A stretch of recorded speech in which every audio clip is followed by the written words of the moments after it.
Good morning, this is your Stat Sensei, Mr. Spensei, and this is a warm-up on computer printouts for regression. I got to tell you, learning how to read computer printouts is super important. We're going to break it down in this video. Initially, we see a bunch of numbers. It's really scary, and we're just going to simplify it and find out that it's actually really easy. Well, the very first thing you need to know is we have two rows, and we need to identify those rows. And um, regression equations are always based on y equals mx plus b, like you learned in Algebra 1. Now, I'm going to be honest, we're going to switch it up because of stats and it's what we do. And instead of y equals mx plus b, we're going to go with y hat equals b plus mx. All right. Now, if you write it in this order, I'm going to still give you full credit, but this is what I'm going to do it in for this assignment. So the very first thing we need to do is identify the y-intercept, all right? And actually, we don't just have a y-intercept, we have the y-intercept row. And it's really easy to find. We look for the word constant. And anytime we see the word constant, we know we have the y-intercept row. And I'm going to go ahead and label this off to the side. And you probably should as well, y-intercept. Because that's my y-intercept row, that whole row is. The next thing we're going to identify is the M, or the slope row. You know what? And I'm going to put something here by this y-intercept. I'm going to put B because that's our y-intercept. And then the next row is our slope row. And I'm going to label that M. Okay.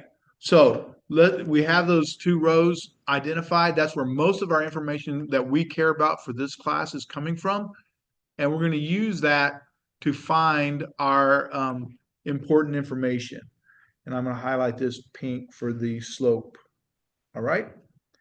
So the very first thing I'm going to ask for on your assignment is the explanatory variable. And you're like, what's that? Well, explanatory variable is just your x.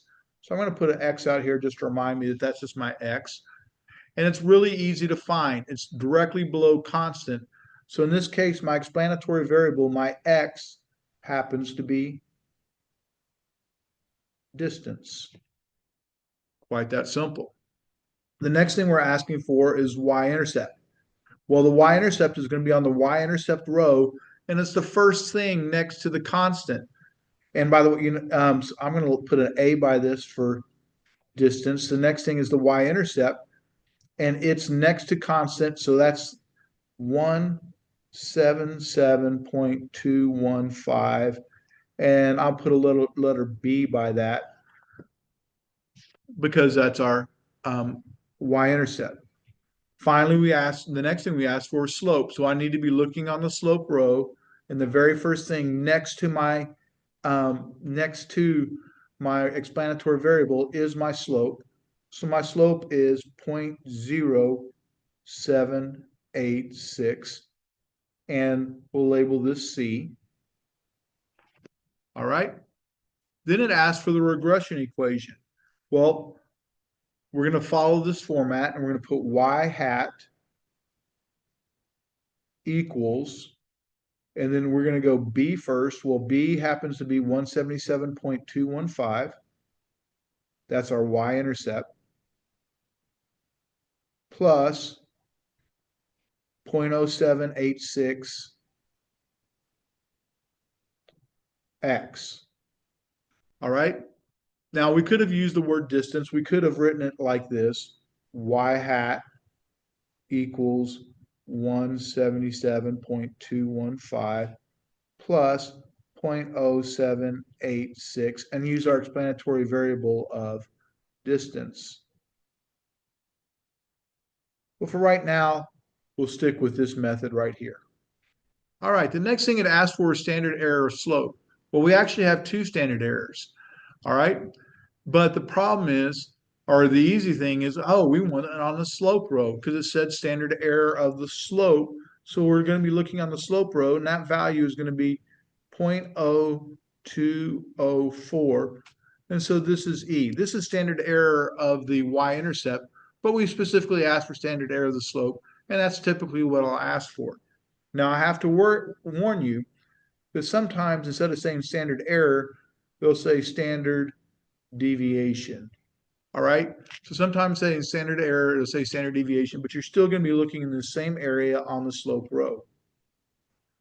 The next thing is that it asks for the t statistic for the slope. All right.